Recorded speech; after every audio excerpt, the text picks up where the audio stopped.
Ay.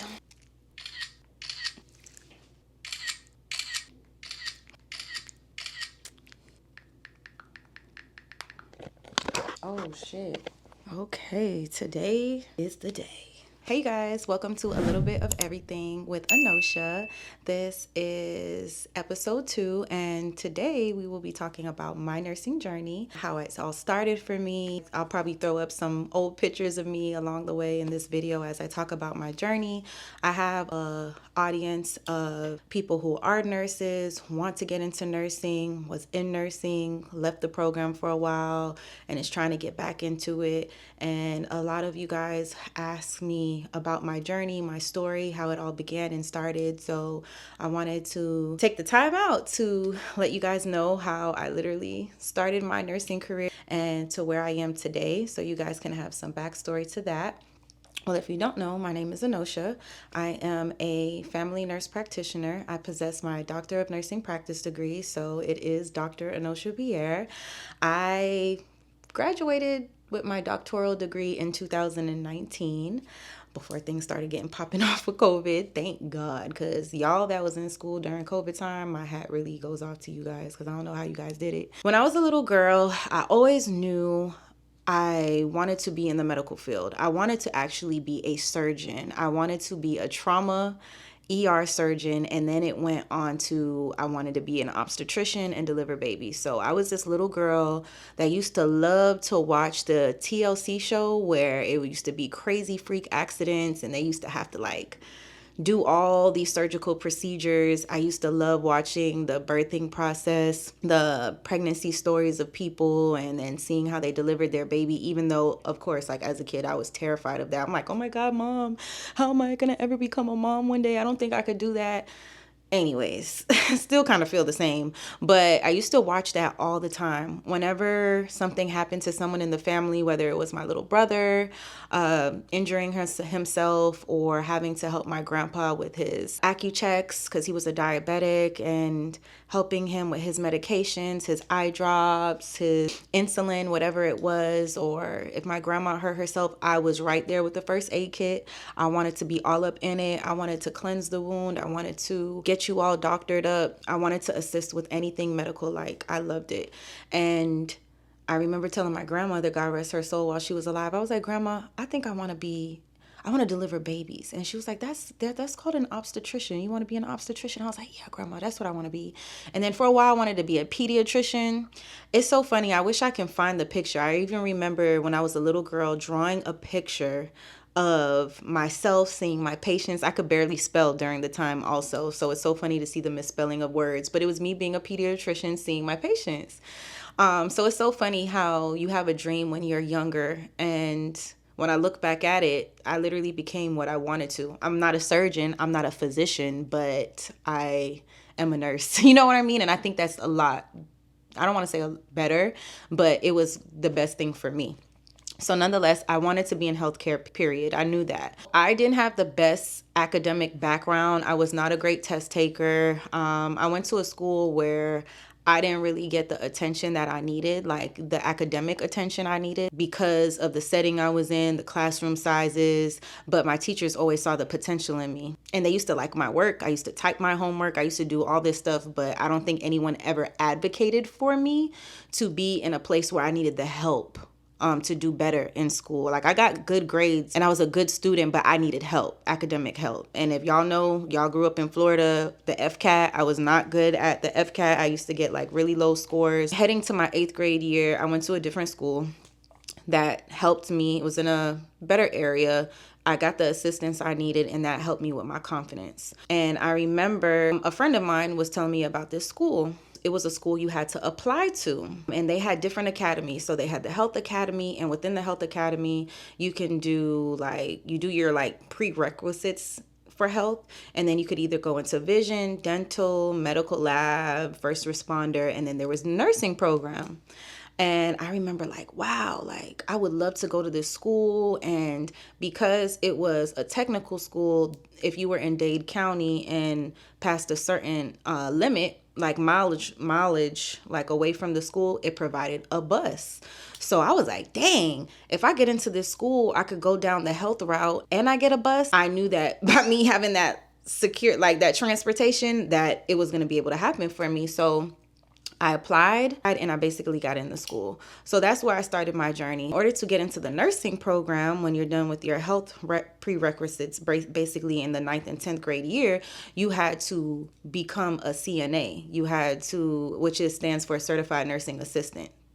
And that was a prerequisite to get into the LPN program, which is Licensed Practical Nurse. But at the time when I was in school, because I graduated high school in 2010, you had to start the LPN program, and then after that, for 6 months, you went to an adult center that you chose to finish the program from there. And then you get your LPN certificate, and then you can sit down and take boards.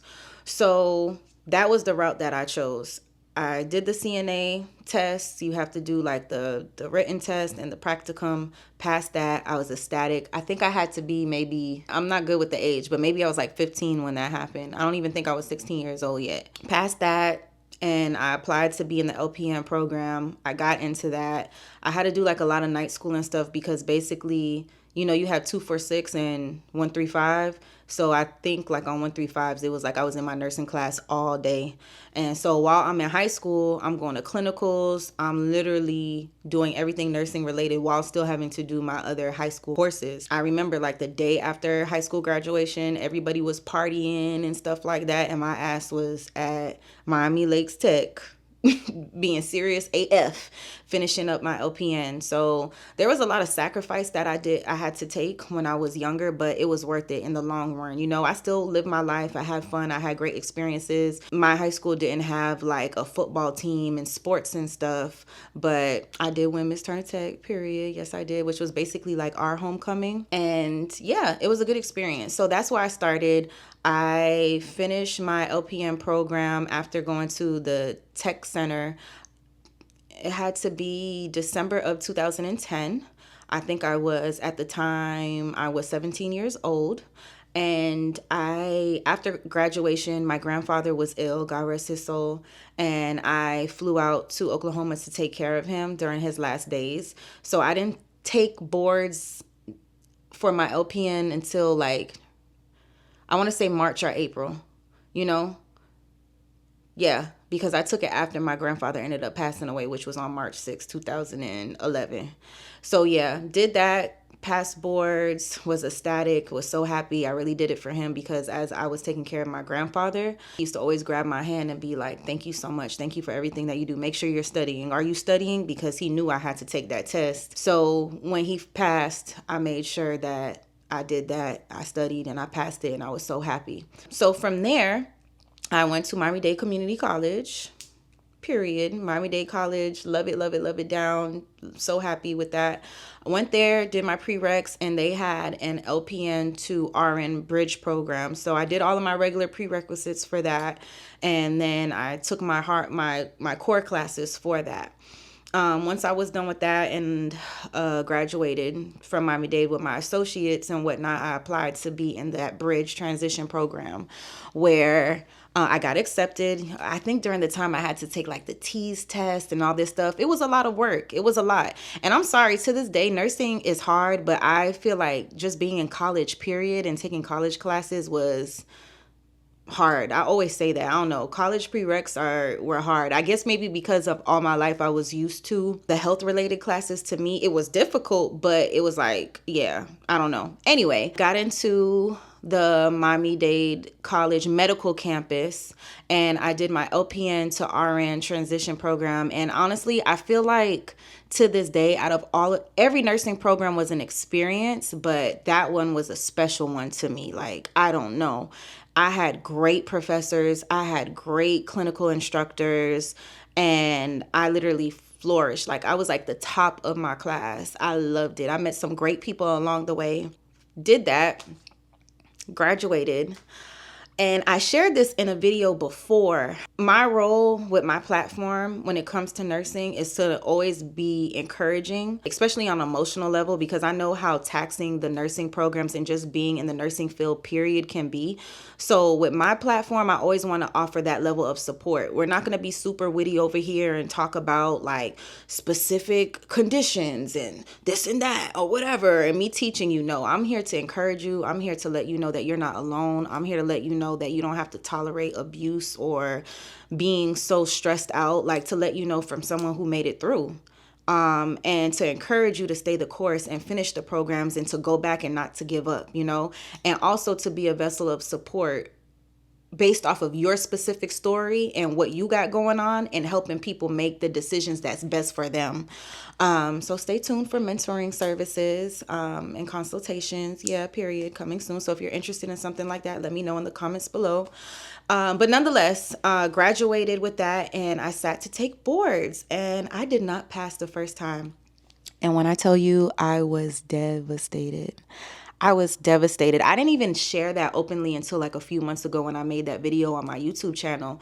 But I did not pass the first time. Child, don't ever do what I did. I took it with a friend, and she passed and I didn't. And it was so like not embarrassing, but it was like I was happy for her, but I was devastated. Like, I'm a type A personality. I was like, yeah, I got this. Failed.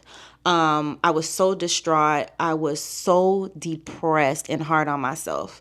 But one thing about it, even though I was sad, I didn't stay down. I literally, as soon as that time passed where I can book my test again, I booked it out. I think I gave myself a month. And I think at the time we were studying Kaplan. I can't say to this day, but I didn't really like Kaplan like that. I was a Saunders and what was the other thing? I love Saunders. Nonetheless, I didn't follow Kaplan. I didn't use Kaplan questions. I just created my own study schedule, and I used Saunders to study. And, when you don't pass, it sends you a breakdown of where you were close to almost passing, what you need more attention on. When I tell you, I studied that sheet so like from top to bottom, and I focused on that. I did all practice questions. I read up on things. I memorized all my lab values. I remembered all the acronyms to help me with things. And when you study, you have like these weird things to help you remember certain conditions or the procedure or the flow of things. Man, I made sure that I would time myself when I did my questions. I would have a whole format of like, okay, as soon as I sit down, I'm writing these lab values down. I'm writing these acronyms out. Everything I know, I'm spitting it on the piece of paper before I start that first question. Because once you start doing those questions, you get caught up in it, and then you might start panicking a little bit. Nah, I wrote everything down on a piece of paper first. Sat down, took boards the second time, passed. I felt so relieved. I was so happy. So that was my journey for that. This is the schooling. So, when I was an LPN, I did work. I worked in like corrections. I also did like substance abuse, a lot of psych nursing. But LPN, I used to do home visits. I used to take care of, I used to work in pediatric oncology. I took care of a quadriplegic for a while. I used to do a lot of like the home visit thing, the agencies, which is a beast in its own. Like, oh God. Anyway, and then when I was an RN, I had a lot of psych experience. So I would work in like substance abuse. I worked in detox. I did rehabilitation. I did some things on the side here and there. And then mind you, all these times I was always in school. So for me, school was always my top priority. I knew that individually. My mom would always let me know that. And then my peers, people who I went to school with who were parents, who had a wife or had a husband, and they were like, hey, while you're not married, while you don't have kids, knock this stuff out. Because when you have these things, and they did it and they passed, and kudos to them to this day. But they were like, listen, once you have that, it's going to be a bit more difficult. Or if you don't go to school and you start making this money full time, you're going to get comfortable and you're going to like the money. Finish school first. So although I already knew that was my priority, I always had that encouragement and that advisement from people. So I worked, but I had full-time hours in school first.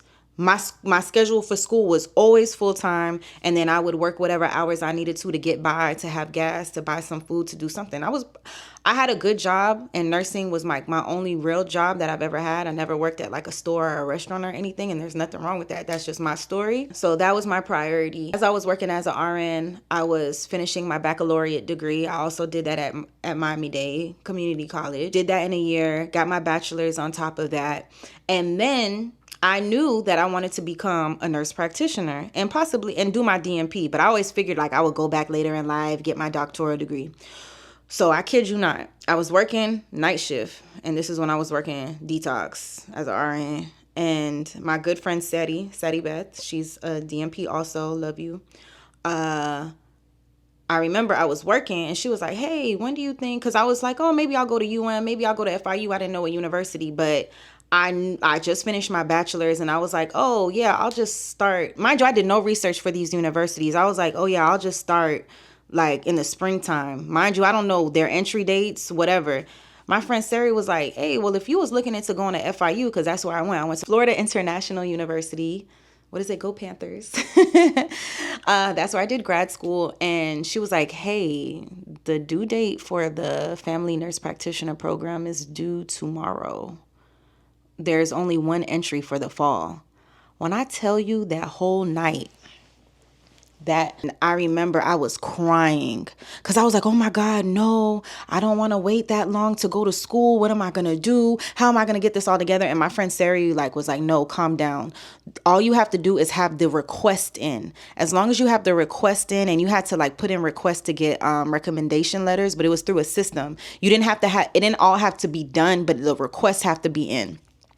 When I tell you, and mind you, I was working night shift and I was the charge nurse. Man, and you never knew what kind of night you was going to have. When I tell you, in the midst of my tears, I got all that shit done that night. Every last thing I needed, my updated resume, an email, sending out reference letters. Nonetheless, I got all of that stuff done. I ended up interviewing for the position in their master's program for family nurse practitioner, and I got in. My friend Sari got in, and we did the program together.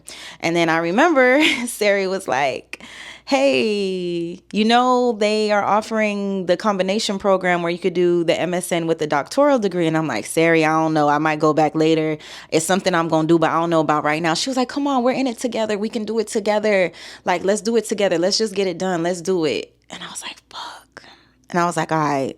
So we ended up doing the MSN to DNP program. So compared to the people who just did the master's program, the MSN to DNP students always had an extra class. So with all the master classes I was taking, I had a doctoral class in addition to that. So besides everything I have to do, clinicals, all that, then I had to read, I had to write papers, and that shit was straight up misery, but I got it done. 2017, the end of 2017 2018, wrapped up my master's. The program was rigorous. I had great professors though. I had it was a good experience. So for those 2 years, I got my master's. I really learned a lot about myself. It was tough. There was one, I think it was FMP1. When we finally got into FMP1, I almost failed out. And that's not like me at all. I was not doing good on my tests. I had bombed the first 2 tests. And I also was bumping heads with my clinical instructor, who I ended up really loving, and I'm still friends with to this day. Me and her were bumping heads bad. And the site that I was at, I'm not going to say the name, but it was not for the weak. It wasn't for the weak. It wasn't for the weak. And she was not cutting me no slack. It was no oh, you want to go home early today? I'll give you the hours. Hell nah, boy. I worked for them hours. I was seeing patients. Man, we probably was seeing 30 plus patients a day. And I'm talking about sick. Not no cool, oh yeah, I'm just coming for the annual. I'm talking about sick. And plus, I worked in a specialty also. She was an HIV specialist too. So we had a lot of our community was seeing HIV patients. But nonetheless, it was pretty brutal. But I locked in and I came up on top. I ended up succeeding and flourishing in my clinical site. And I also passed and did very well with FMP1 and going forward. But I needed to fall down and struggle a little bit in order to change the trajectory and how I was moving. But nonetheless, got through that. And then it was time. I graduated. I actually passed boards before I graduated. I decided to sit down and take it. So I was studying for that. And so when I walked, I was finished. When I walked and I graduated with my master's, I was done. I didn't have to worry about studying later. I passed, and that was that. And then once I was done with that, I had 3 more semesters and I had to finish my doctoral degree. And when I tell you I wanted to drop out of school every day, like if it wasn't for my mom literally begging me to stay, I remember I think I had like maybe 2 semesters left. And I was like, Mom, I'm done. And mind you, there was a lot of people who started the program for MSN to DNP and they didn't come back and finish theirs. And I was like, damn, I should have did the same thing. And I was just like, oh, I don't even know if I need my doctorate. I'm just so tired of this. I was exhausted. I was tired of school. I was tired of writing papers. I was just tired. But my mentor, Sherna, who ended up being my mentor, she was like, look at me. I will help you get through this. You're going to finish this program. I'm not going to let you leave.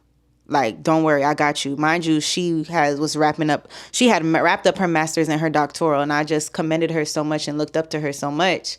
And so with her support, the encouragement, and just staying strong, I ended up finishing, thank God. I presented my dissertation and I finished it. And so in December of 2019, I was done with my doctoral degree. And I was really happy, and I did it, and I finished it. Will I ever go back to school? No, I will not. I'm done, baby. Dr. Anoshah Pierre, DNP, FNP, BC, period. That's it. Like, I'm not going back to school ever again. I thought about going back to do my psych MP while I was in the program.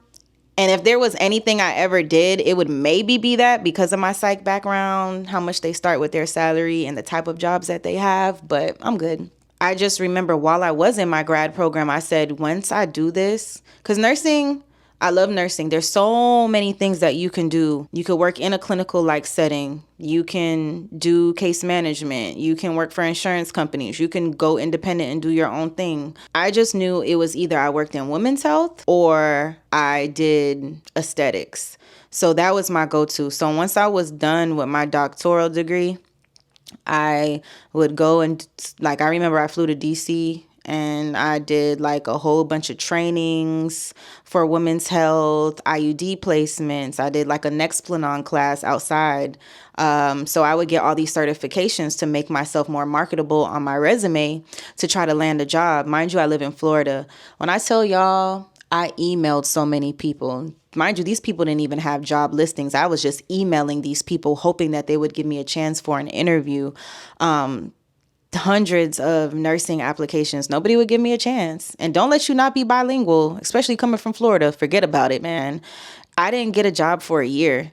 So, like I said, and I was applying to women's health positions, and I was applying to aesthetic positions. And I remember I took a Botox and derma filler certificate course to add that to my resume. And sure enough, that helped me out. I landed my job in aesthetics. It was just history from there. But that's more so of my story, my journey as to how I went from literally CNA to DNP.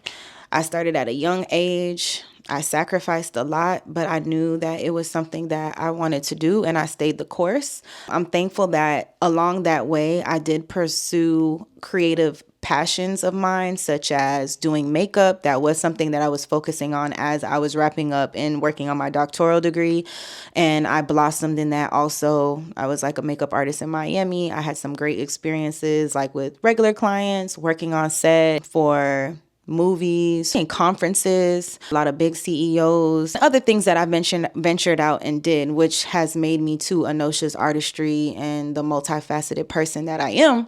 But that was just my journey, and I'm grateful for it all. It's brought me to where I am today, and I just really want to encourage people that whether it's for yourself or if you have children or like if you know it's something you want to do it. Stay encouraged. Don't doubt yourself. Bet on yourself every single time. It's not easy. Nursing is not a easy career, but it is totally worth it. It's something where you can set up and have a good, comfortable, decent life depending on where you live and what you want to do. But that's just a little bit of my story, and I'm thankful for the journey and everything that I went through with that. And I encourage young women, young men, if nursing is something that you want to do, go for it. Don't be afraid. Don't be intimidated. Go in there with a strong mindset, a good routine, be disciplined, be organized. And that's in anything that you want to succeed in life, right? But just know that it is going to be tough. It won't be easy, but it's definitely doable. And even if you don't succeed the first time, don't let that knock you down and make you feel like it's not made for you. If it's something you know you want, you can't just do it for the money. You got to really have some type of interest and passion for it. But if you know it's something you want, if you failed out, try again. It might be the school you were in. It might be your study technique. It just may not be the right time. But don't give up on yourself and feel like, oh, I can't do it. I didn't make it the first time. Do you know how many people I know that have failed boards like multiple times, never gave up? And now they're like running the ICU at the hospital they're at. Do you know how much like depression I've watched people go through? Like the lack of confidence but they would never give up. And now they are working in ICU, CRNAs now, literally nurse practitioners have their doctoral degree. So you fall down 7 times, you stand up 8. I've been saying that since I was a kid, and you just got to believe that and know that within yourself. So, please, if you're a nurse and you need encouragement, you want to know more about me and my journey or have questions, just let me know in the comments below. Let me know what your journey has been like. Hopefully my story has been, motivating and cool. Even if some of you guys have children that want to go this route or, interested in going to like a technical school, I encourage it because it really sets you up and it lets you know, like, is this something you want to do or what route you want to go as time goes on? And it's a good thing for income also. So I don't know. I hope you guys enjoyed this, and I'll see you guys next time. Don't forget to comment, like, and subscribe to my YouTube channel. So yeah, Dr. P is signing out. See you guys next time. And thanks for watching episode 2 of A Little Bit of Everything with Anoshah. Bye.